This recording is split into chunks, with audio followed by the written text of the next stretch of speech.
Well, here we are at Churchill, and it's Wednesday the 13th, and it's the 10th day of the dig, and it's going really well indeed.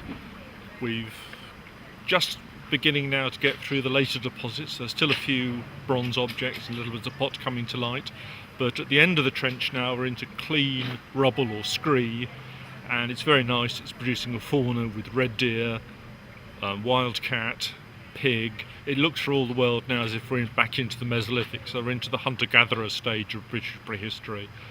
And what we're really hoping now is that underneath that, if our luck holds, we're going to get back to the late Ice Age and start to find some of the late Upper Paleolithic hare hunters that will really come here to look for. It's a great privilege. It's super to work at Creswell Crags. It's a series of caves I've been interested in for perhaps the last 2 decades, and I must admit I never thought in my time that I would see fresh excavations here. We get stuff that's covered in soil from the trench. We give it a wash so that we can see it better, and then obviously we can then sort of identify certain things, like if there's the distal or proximal end of a bone, so that's the end of one of the long bones.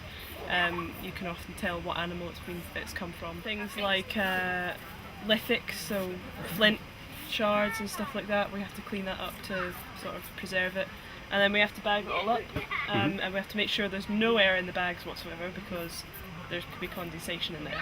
Condensation gets in there, everything gets mouldy and gets ruined.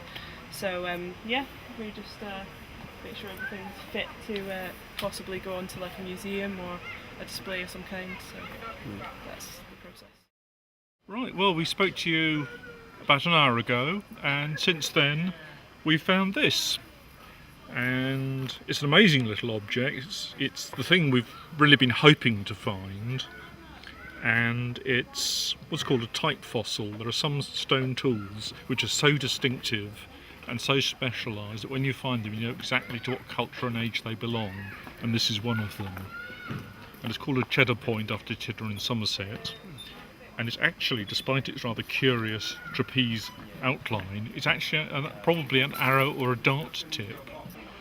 And with it there are some flint flakes, 2 of which we'll show you in a moment refit. These are 2 things which we got up yesterday, and they're sort of exciting as a pair because they refit back together. You can see that they actually are from the same napping event. So when you have a site like this, what you want ideally is to have a site which is totally in situ, so that the deposits are as undisturbed as possible, and having 2 pieces which refit like that is very good evidence that it's not been disturbed. So we're now coming out of the daylight zone of the cave mouth where most of the art was engraved, into the depths of the cave. It actually goes back nearly 40 metres into the rock, and the original floor level of the cave in the Ice Age was at this level. It's capped by this flowstone or stalactite.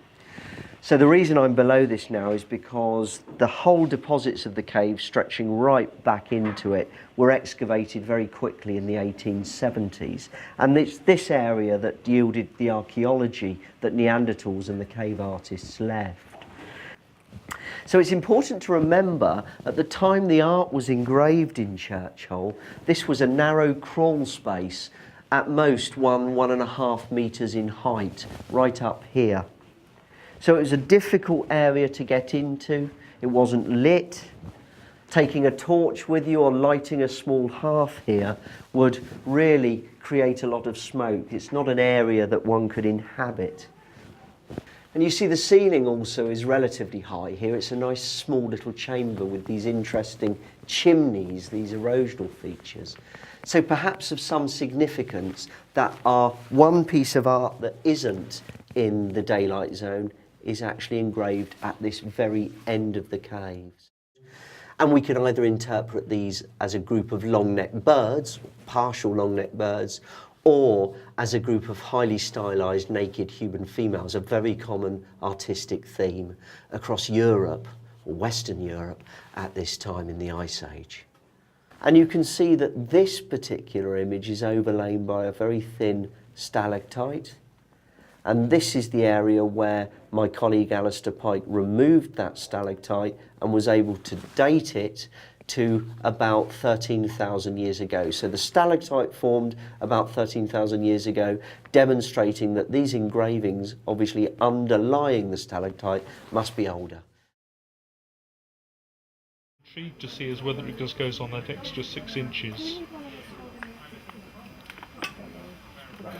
What we think we've got is looks like what we thought was a half, and quite a limited feature. We're now thinking might be a dark occupation level, and from its depth it could be Neolithic. Is that, are we still taking out early backfill? No. That's in situ, is That's it? not in backfill. It's in situ, but it's going out of the caves and getting mixed in with it. So it's quite difficult to unpick the old cave. So we broke this enormous block up, and then we're now excavating what would have been shelter deposits. And just given the number of bits to go blocks in. that we've found roof styles on, it extends at least until the edge. Yeah. And I suspect Oh, shoot. I've touched them all. but that's very much that block. That's good, eh? That's only fallen a few inches. Well, tell us. So look how, you know, we've got 4 feet. Think about what they had in the house. The church hole there was only 3 or 4 feet. Do you want to tag in it or I'm not? hoping there'll be engravings on it. Instead of there looking at Very quickly. So that deposit there, so that's going to be sort of open. Yeah, we think this is early Holocene. And as you go down, you hit major boulder collapse. I think it's probably Younger Dryas.